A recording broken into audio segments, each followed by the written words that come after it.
This is the Life at Work Conference podcast, an initiative of City Bible Forum. Hi, I'm Andrew Laird, and welcome to the podcast where we meet real workers wrestling with real workplace issues. Today, a woman whose job it is to predict the future. No, we're not talking astrology or fortune telling, something far more reliable than that. A lot of people are scared about the future, and like you said, I don't think that's the posture we need to have, but it's rather meeting the challenges with the new innovations, hopefully to create, more thriving communities. My guest today is Ashley Fell, Director of Advisory at McCrindle, a well-known Australian social research company founded by Mark McCrindle. I'm Andrew Laird, and this is the Life at Work Conference podcast. Welcome again to Season 2 of the podcast. It's wonderful to be back with you, wrestling with a new range of workplace issues that affect people just like you. And as I mentioned, today I'm joined by Ashley Fell as we consider the topic, the future of work. Now, Ashley has a passion for equipping organisations to navigate the complexities of the 21st century. And she does that by exploring and reporting on social trends in her role at McCrindle. She's also a Christian based in Sydney, which is where she joins us from now. So welcome, Ashley. Hey, Andrew, thanks for having me on the podcast. It's wonderful to have you join us. Now, social research, that expression I used just there, for the uninitiated, what is that all about and why does it matter to me? Yeah, it's a really fascinating area of research. We used to sort of describe ourselves as a market research company, and I feel like that elicited sort of in people's minds, the focus group rooms where people are testing, products and people are behind the double glass sort of mirror, with the client. And we actually do have focus group rooms in our office, but we are a lot more than just market research. We are operating more in that social research area, which is really the study of human behaviour. And we look at society and social trends and, it's not scientific research, but we are running a lot of surveys to find out how people feel about certain topics or issues or behaviours or attitudes or beliefs. And we find that it's a really important part of research and even informs a lot of strategy that, why organisations are making particular decisions. So I feel like when I present, at conferences and I have a slide talking about what is social research, and then the next slide I have is of Steve Carell looking like a big nerd, and underneath it says, I love Excel. And that really is like who we are at McCrindle. We are a bunch of data nerds, but we also have, I think, a lot of empathy in our role to understand the human perspective. It's been such an interesting profession to be in for the last couple of years. Someone who studies society and behaviour and change, because we've just lived through so much change. So it's a really interesting field, and I love it. Yeah, well, we're going to come to the COVID question in just a moment's time and reflect on that a little bit. But just flesh it out a little bit more for us. You do this for a job. So what does a typical day look like for you? Is it a lot of talking to different people, I presume? Yeah, in my role it is. So we have a team of researchers who are on the tools, who are sort of conducting the analysis and running the focus groups. That was my role a few years ago, actually. I started out in a research role, but I moved over to the communication of the insights now. So a lot of it is out traveling and speaking at conferences and delivering the content. I also sort of spent a bit of time turning our content into something digestible for sort of the wider public. So that could be media commentary, writing blogs. I've co-authored a couple of books with Mark, that's not the day-to-day work, but a big part of my role over the last couple of years has been that. So really, I guess, telling the story of the stats and making it accessible and consumable. But I love it. It's, we're always learning new things about society and people, and the team at McCrindle are great. So I love working with people who are passionate about data to help communicate it in interesting ways. It's interesting you say passionate about data there, and Excel nerds as well too, as you describe yourselves. So just take us back a little bit. I'd love to hear the story of how people end up in the current field of work that they're in. So how did you end up as a social researcher? Have you just always loved data, always loved Excel?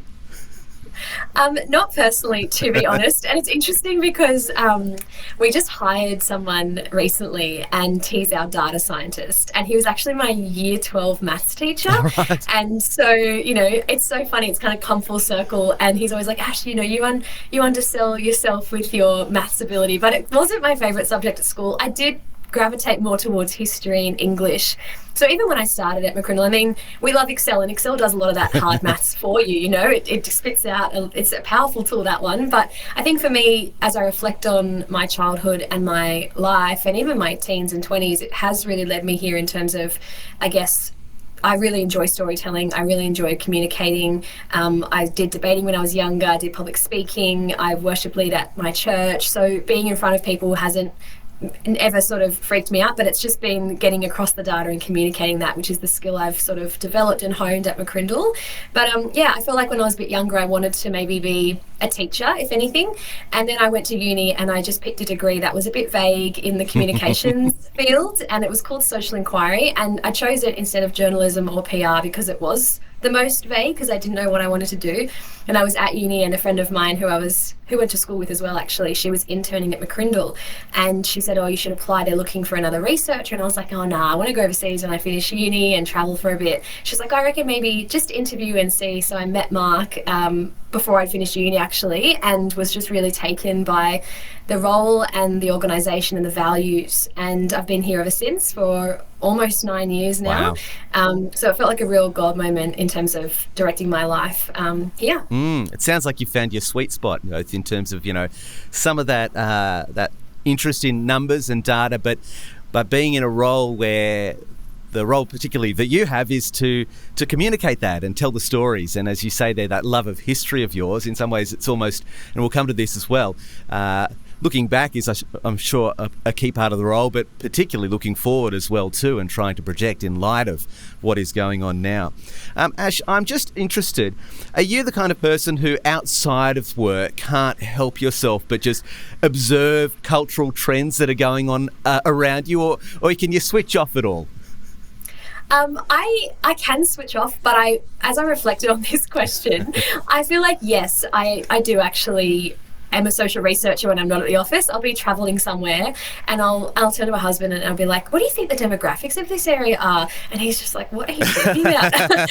And so, but even when I was at uni, I remember even I'd be on the bus traveling in, because my university was in the Sydney CBD and I live outside of it, and I would just people watch and wonder what people's stories were. I do like to ask questions and find out about people's experience. So yeah, I think I have been one to observe the world around me, but now I have the tools at my disposal to really find out the stats and see how they line up with the observations. So yeah, I do probably find it a little bit hard to switch off. Now, you just referred a moment ago to your Christian faith, so I'm just interested in exploring that a little bit and how that relates to your work. So as a Christian, what value do you see in the work that you do? How what you produce, how what you communicate really helps and serves the wider society? Yeah, it's a really great question. And I think I always remember Mark sharing about, our strapline at McCrindle used to be know the times, shape the trends. And that's kind of gone through an evolution in the time I've been here over the last 9 years. But that really was from 1 Chronicles 12, verse 32, which was men who understood the times and knew what Israel should do. And it was kind of based on that biblical concept and idea. And I guess what we do today is we try and paint an accurate picture of the trends that's happening and help empower organisations and churches in the not-for-profit space as well as corporate. We work across kind of a lot of different sectors and industries. And I think that's really relevant today because we are living in a world of fake news and, post-modernity and that sort of thing. So I think we really try intentionally to be a positive voice that builds society, and our kind of new and enhanced sort of strapline is we exist to empower human flourishing by promoting truth, wisdom and beauty. And the truth comes from the insights and the data, and the wisdom comes into that sort of advisory space, not just finding out what's happening, but also advising organisations and church leaders on what's going on. And also the beauty aspect around our infographics and communicating data in interesting ways and being storytellers. So yeah, I love it, and I really feel a good affinity, alignment actually to our organisation's purpose and values. And I just love that research and data and insights can actually help organisations do what they do with a more informed perspective and help at that strategic level. So it's very satisfying. And yeah, what maybe could be perceived with the Excel and the demographics and the data to be quite maybe boring and dry. We actually try and bring that to life, and it's got a real deeper purpose to it, which I know our team really love as well. Yeah, I love all of that. That's wonderful. Speaking of knowing the trends and the importance of knowing the trends, let's just come to some of that now. And it's pretty hard for us to avoid talking about COVID, even though a lot of us might be sick of talking about it. You've obviously been observing the trends for, as you say, 9 years in this role now. How big an impact do you think COVID has been? Have you ever encountered anything like that before in terms of something which has such a massive impact on society, how we live, how we work, and beyond? Well, personally, no. And for, I think, many people, unless you lived maybe through a world war, this is the first sort of big societal event that has just changed everything, like you mentioned, from work to education to how we shop, and I think we conducted a lot of research during the different years of the pandemic, in 2020 and 2021, and even now sort of in this post, hopefully, pandemic era. And we wrote in one of the reports that we authored and published, we said much of what we had pre-COVID we will never see again. We're not moving to the next but the new, and it is not a continuation of how things were but the start of a whole new reality. And I guess that's our role, is to help organisations understand that reality and that. But I think one of the other big areas we've seen a huge shift in, and I guess really aligned to even the topic of this podcast, is work and just the future of work. And we say it's the biggest transformation to work in a century, which is a huge claim, but yeah, just huge sort of impacts on people's work is being done, how it's being done, the flexibility, the work from home, and that has huge implications for leaders around building culture, around attracting and retaining teams. There's other shifts that are happening as well around sort of artificial intelligence and robotics. But in terms of that sort of societal shift, yeah, it's unlike anything we've ever seen. And I think the other image that I like to show in presentations is only a couple of times in the last sort of 100 years where Australia's migration has dipped below zero, and it's during world wars and COVID. And again, we rely so heavily on migration for our population growth. We've now seen, as a result of that, skill shortages. You've got the Great Resignation and what we call the Great Reprioritisation. So yeah, I think people are understandably a bit fatigued and overwhelmed by let's keep talking about COVID, but I don't think we can understate how big of an impact it has had, and it's going to have in the future as well. Yeah, and just personally, that must have been, while COVID has had a detrimental effect on so many lives in so many different ways, from your perspective in terms of the type of work you do, personally it must have been quite a significant and fulfilling in some ways period to be working through such massive societal change, that the likes of which we haven't seen for many years and hopefully might not see again for a number of years. Is that the case for you? Yeah, I mean, gosh, what an interesting time in history to A, be alive, and B, to be a social researcher in terms of someone who's observing societal change and commenting on it and trying to make sense of it in presentations and podcasts and research. And I guess for us as an organisation, Mark and I and a couple of others who go out and speak at conferences, that part of our business really collapsed because there were no events, nothing was happening. But the other side of our organisation, which is the research, was flourishing because every organisation was trying to understand how their customers were changing and how their workforce was, what's going on, how to respond. So it's been, and the research showed people were struggling. There were financial challenges, mental health challenges, physical challenges, but there's also been, some, I guess, changes, societal changes like around work, which maybe have hopefully had a positive impact. So the silver lining has also been interesting to sort of explore as well. Yeah, well, look, we're going to explore that a little bit more in just a moment, particularly those changes around the workplace. And I like that expression that you used a moment ago, moving from to the next to the new, I think it was that you said, rather than a return to pre-COVID, what is next for us, particularly in relation to the workplace. We're going to do that in just a moment. Before we do, we'll take a short break and then turn our attention to that, trends that Ashley might be able to share with us specifically in relation to the workplace and some of the implications there might be for the future of work. So more on that just after this. Loving this podcast? Then don't miss the next Life at Work conference, Saturday, February 18th, 2023. Wherever you are around Australia or the world, join us as we consider the future of work. how to love your colleagues and share Jesus in an ever-changing landscape. You can watch alone, host a watch party, or join others at a local hub. Tickets are on sale now at citybibleforum.org/lifeatworkconference. Well, welcome back. I'm speaking with McCrindle's Ashley Fell. Ashley, we're going to come to the workplace and current and future trends in just a moment. But first, I'd love to hear about a really unusual or bizarre or memorable trend that you've encountered in your work, one that just took you by surprise. Is there one like that springs to mind for you? Yeah, I have a stat that I love to share at barbecues and things like that. I love to talk about because people feel, it always elicits a pretty visceral reaction. Everyone's like, whoa, that's crazy. And it's the fact that, or our prediction actually, that a school leaver today, a Gen Z, someone about to enter the workforce, is likely to have 18 jobs across 6 careers in their lifetime. And it's based on, exactly. And it's based on the average tenure of people staying in their jobs now for just under 3 years. So if we use that average and extrapolate that over the lifetime of someone who's about to enter the workforce, noting that they'll live longer because we're pushing back sort of our life expectancy, and they'll probably work later. There's that stat. So they're very career mobile, and I share that in presentations, and employers kind of look wide-eyed going, oh, that's really scary. But it's amazing. I think it's an incredible generation we've got coming through, and they're going to be very career mobile. Yeah.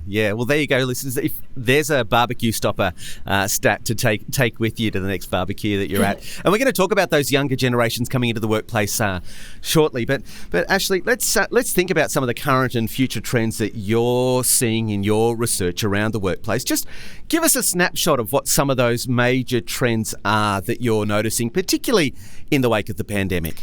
Yeah, for us, it's definitely, I think, around the work from home, hybrid work, where and how work is done. We're actually undertaking a study at this very moment around that and leading culture and teams in a decentralised working environment where organisations and leaders are trying to work out now how to bring people back to the office, how to meet the expectations of different generations with regards to working from home and flexibility and trust. And I think for us what we've seen is, younger generations, like Generation Z. I was actually speaking to a friend of mine recently, and he said to me, he was like, I've only been in the workforce for 2 years. So started sort of working during the pandemic, and he works for a tech company. He's like, I've never gone back to the office. He's like, my only working experience has been fully remote.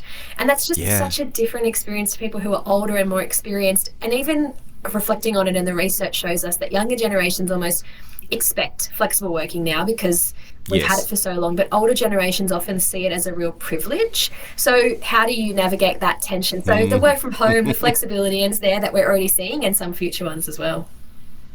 Wow, there is so much there that we could unpack, and no doubt there's a podcast episode in each of those things. And speaking of that, you actually do host a podcast called The Future Report, so I'll give a quick plug to that as well too, where you do raise and address a lot of these issues that we're discussing. So if you want to check that one out and hear Ashley speaking about some of these things in a little bit more detail, I encourage you to have a listen to that.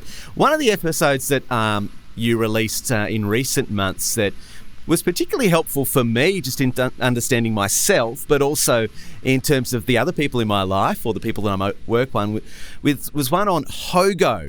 Can you tell us what is HOGO, and how have you seen that impacting workplace trends in the past 6 to 12 months, and whether things have shifted at all? Yeah, it's an acronym, so HOGO, and it stands for Hustle of Going Out. So we actually, conducted some research on this. I think it was late last year, just around, and I guess for a lot of Australia, I mean, Sydney especially, we were still in various stages of lockdown, and just to, I guess, understand people's perspective and attitude towards kind of re-emerging back into society after this kind of prolonged period of lockdowns and restrictions and even fearing others, and how do we get back to community? And that term HOGO is kind of based on 2 other terms which people might be aware of. They're more acronyms that are similar. One is FOMO, fear of missing out, and it talks about, it's a term used maybe about more so Gen Z and their social media activity, where they see the highlight reels of their friends and it's fear of missing out. And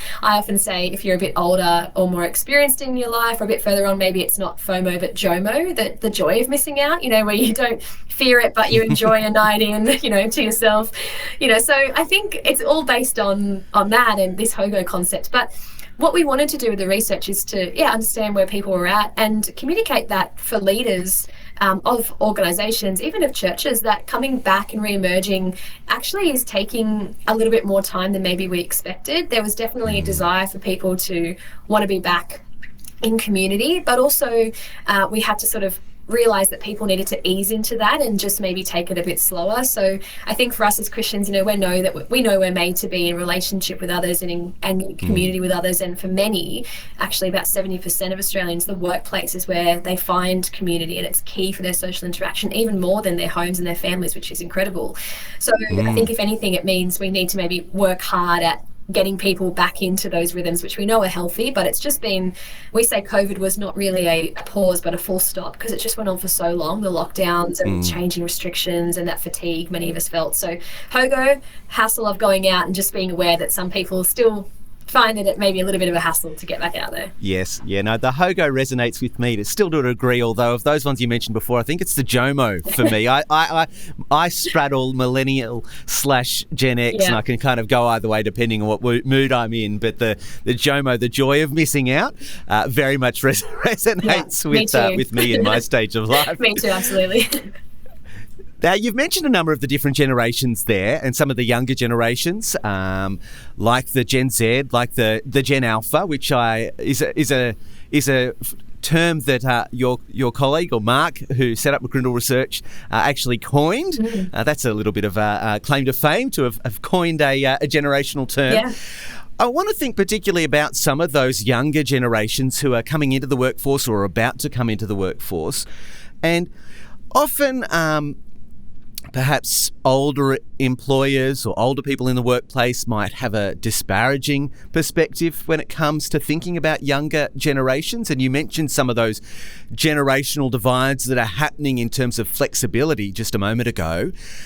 But what are some of the real benefits and advantages that those younger generations are bringing into the workplace? Well, we say we've got kind of 5 key words that we use to describe Gen Z, and that's that they are digital, social, global, mobile, and visual. And I think the other, and I guess they're pretty self-explanatory in terms of technology that has shaped them, social media, access to any piece of information on the planet, mobile in terms of their career and job, and visual in terms of how they like to engage with information.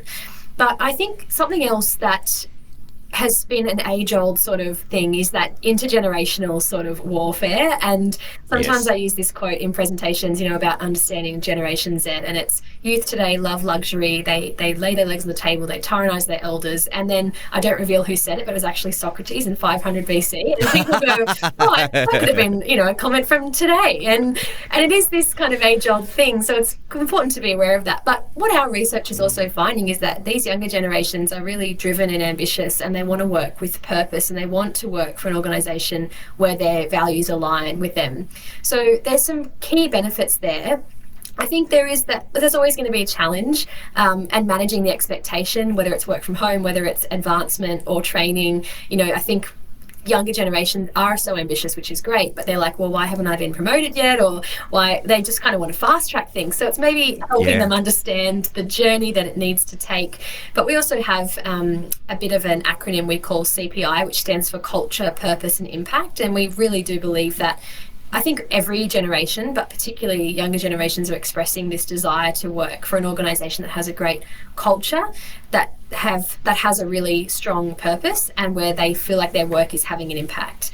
And I think the other thing I would say is that to get the most out of these younger generations in terms of tenure, but also just helping them in their career, we know from our research that, and I'm sure many of us can identify with this when we started our careers, is that you want to be invested in, you want training and development and to see a pathway forward, especially early on in your career. So if organisations can, I think, understand that and utilise the great benefits, and the unique perspective that these generations are bringing, that's, I think, a really great way to sort of view people coming into the workforce who are of a different generation, who are different to them, rather than that kind of, just these young kids who are entitled or whatever it might be, whatever that stereotype might be. Yeah. Look, you've begun answering this question already, but I guess thinking particularly from a Christian perspective, and say I'm a Christian boss who's listening to this, and I've got Gen Zs who I'm having my team, or I might be looking as candidates to hire. The Christian boss, how can they particularly embrace those differences in a really positive way that actually might be a powerful witness to younger people who are coming into the workplace and experience something from a boss that perhaps they haven't experienced elsewhere? Yes, I think it's a really great question. I think it is, there's an element, and I kind of alluded to it in the last answer, I think, as you picked up, Andrew, just around there is an opportunity for the organisation and for the people in that team to benefit from someone in a different generation, a different perspective. I mean, these younger generations have an awareness of technology and social media and what their peers are doing. So even to reach that consumer cohort, there's a great opportunity to use these young people in that regard to give insight into that. But I think to give back to them, it's also about, I guess, mentoring and investing into the next generation. And I think when we do that, and I think all of us can remember, I mean, I've had it before where I've worked under great leaders who have done that, who've equipped me, who've trained me, who've not just stopped there, but actually empowered me to do something and then trusted me to go and do it. It's okay if you fail, that's how you learn. So then it's just an opportunity to mentor the next generation. They are the future, and I think it is, like you said, an opportunity also to be a great witness as a Christian. Well, on the flip side though, now thinking about speaking to the millennial or the Gen Z who's coming into the workplace, what about for them, the Christian who's a younger person coming into the workplace? What sort of ways should their faith, do you see, perhaps impact the kind of perspective that they bring to their work, and the perhaps the things that they should be aware of where there might be points of tension or difference with the older generations that they'll work with? I think it really comes back to understanding and just having a bit of empathy and realising that people are have been shaped in different times and different eras, and that maybe older generations are a bit more resistant to change or resistant to technology. Maybe just taking that moment to understand why that is the case and what has shaped them. I think it's maybe goes without saying, but maybe it's worth saying, to respect your elders and to also, draw on, in the same way that I've just encouraged maybe older workers to draw on the strength of younger generations, it goes the other way as well in terms of drawing on life experience and wisdom. And older generations have got amazing skills that the younger generations, I think, would benefit to learn, in terms of skills that you don't get from technology, interpersonal skills, which actually are going to become increasingly important as we move to more machine-assisted workplaces. It will be those uniquely human skills that a computer or a robot can't actually replicate: interpersonal leadership, empathy, creativity, those sorts of things that will become more important. So I think just drawing on those experiences and wisdom and not being dismissive of that perspective. And one of my favourite movies, which I really like to talk about in this sort of context, is The Intern by with Anne Hathaway and Robert De Niro. And it starts out two generations. An older senior intern comes in and there's like, oh, what value is he going to bring? His perspective might be outdated. This is a young millennial company, but he actually shows through them building trust and relationship, he's got immense value and he becomes this amazing mentor, if not like her best friend. So I think it's just realizing that we've all got different strengths and different perspectives, and we can engage with more diverse communities and customers when we actually have more diverse teams in the workplace as well. So drawing on the different perspectives, but for younger generations, respecting your elders is certainly important, I think. I need my kids to listen to this one too. Look, that's a theme that I've heard come through in a lot of your work as well, that, rather than that generational war, particularly our workplaces will be so much richer when we respect the differences of those generations and seek to embrace the positive things that each generation can bring. We'll be richer for it. We've been talking a little bit there about, I guess, current trends, the current workplace. So let's just spend a couple of moments now thinking about the future of work. And you've already alluded to a couple of future trends. But what are some of the predictions that you might be making for the workplace of the future? What should we be doing now to be getting ready for it so that we can lead well and work well in it? Yeah, we do a lot of advising on this topic. We actually speak to a lot of schools and principals and leaders around this because they're at the front lines of equipping the next generation for this future of work. And one of the key sort of trends we are predicting and seeing already is this manual to machine learning, that shift from manual work to machines helping us do that.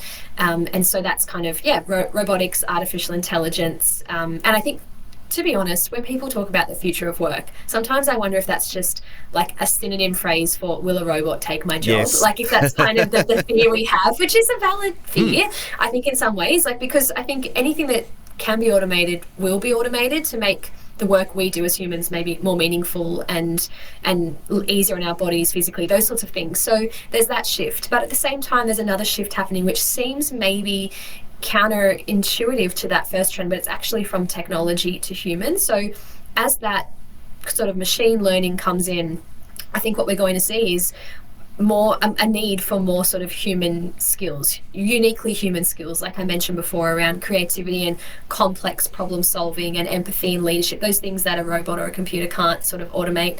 Another trend we're already seeing, which is a direct impact from the pandemic that's just fully accelerated, is from fixed ways of working to more flexibility. So around the time and the place and the team and the culture and the office and what that looks like, where people are actually doing that work and how we create meaningful work that we collaborate with others, but also meet those sort of changing needs around productivity and well-being around flexibility. And another one I would say is from profit to people, which I think is a really good shift that's taking place, just around organisations realising that to actually impact the bottom line, they need people who are thriving in their work, who aren't burnt out, who find meaning and purpose and aren't just coasting, but are challenged in a healthy way around their work that can have an impact and align to some values. So some positive, I think, shifts there, and maybe some other ones, even just around that sort of robotics piece that we just need to grapple with a little bit and work out how we can do our best work in the future. Yeah, well, that's a nice segue into the final question that I wanted to ask you, Ashley. And you mentioned automation there and the fears that many might have about the future of work. And yet I think fear is not necessarily the right posture that we should have for the future of work, that there's a lot that is positive and exciting about it. And so maybe to close with, what excites you about the future of work and the trajectory that we are on? You've alluded to some of it there, but maybe flesh that out a little bit more for us. Yeah, I think that the technology and innovation piece is really exciting. And I agree with you, Andrew, in terms of I don't think we need to have a posture of fear around that because it's here to serve us, technology and robotics. It's here to make the meaningful work that we do, again, easier physically if there can be some labour-intensive aspects or even just repetitive tasks that are a bit monotonous and boring. A computer maybe can automate and can do that, which means it frees us up as human beings to sort of maybe work in areas that are a bit more meaningful or complex. So I think that's a positive thing. I think technology is going to be exciting in the future. I did see, and that doesn't mean we don't need to be aware of the downsides of it. And I've heard this quote, I don't know who I need to attribute it to, but it's not an original from me or anything, but I've heard someone say technology is an excellent servant but a dangerous master. Yes. And that can be applied to lots of different areas around social media and screens and usage, but it's here when it does what it's intended to do. It's here to serve us. So I think that's exciting. I think the emerging generations coming into the workplace and seeing the impact they will have is really exciting. And like you mentioned, Mark McCrindle's kind of random claim to fame is that he named Generation Alpha, and we co-authored a book on them. We released that last year. And it's called Generation Alpha, and the subtitle of the book is Understanding Our Children and Helping Them Thrive. And the oldest of them will be reaching teenagehood sort of next year. They'll be turning 13. So it'll be interesting to see them kind of move into that space. There's a lot of research that other organisations have conducted where people are saying this generation are going to be more creative, more caring about the environment. And not that we're pinning all of our hopes on them. Every generation's got their challenges. But I think the future is exciting for them around work, around meaningful work, flexibility, technology. So yeah, I'm excited for the future. I think we do take a positive look, and I think that comes from being a Christian organisation as well, or a team of people who are Christians. But yeah, a lot of people are scared about the future, and like you said, I don't think that's the posture we need to have, but it's rather meeting the challenges with the new innovations, hopefully to create more thriving communities, more thriving workplaces as well. That's wonderful. Look, Ashley, I could talk to you all day and love to unpack so many more of the things that you've talked about, particularly Generation Alpha, which is what my 3 kids, that's their generation. So I'm fascinated by that. But we'll leave that for another time. Thank you so much for what you have shared with us today. You've given us heaps to think about, lots of application for the workplace, and particularly from a Christian perspective, thinking about how those generational differences we can embrace and really lean into and lead in ways that are distinct and different and very attractive as we work well across the generations. So make sure you check out more of Ashley's work and insights on her podcast, The Future Report. I mentioned that earlier. But Ashley, thanks again so much for being on the podcast. Thanks for having me, Andrew. Well, look, that brings us to the end of episode 1 of season 2 of this podcast. Thank you so much for joining us. Don't forget to subscribe so you never miss an episode. And why not share or leave us a review so others can find us too. But look, on our next episode, never more hostile, never more open. We're talking about what it's like being a Christian in the workplace in the current climate. How in the public square there might be hostility towards Christians, but at a personal level, there can often be a great openness amongst some like never before. So I'll be joined for that episode by award-winning Australian author Stephen McAlpine to discuss how we navigate the whole world of D&I in the workplace in a winsome and generous way. But until then, I'm Andrew Laird, and you've been listening to the Life at Work Conference podcast. The Life at Work Conference podcast is produced by City Bible Forum. To find out more and register for the conference, go to citybibleforum.org/lifeatworkconference. Enjoyed this podcast? Make sure you never miss an episode by subscribing and leaving a rating so others can find us too. Join us next time on the Life at Work Conference podcast with Andrew Laird.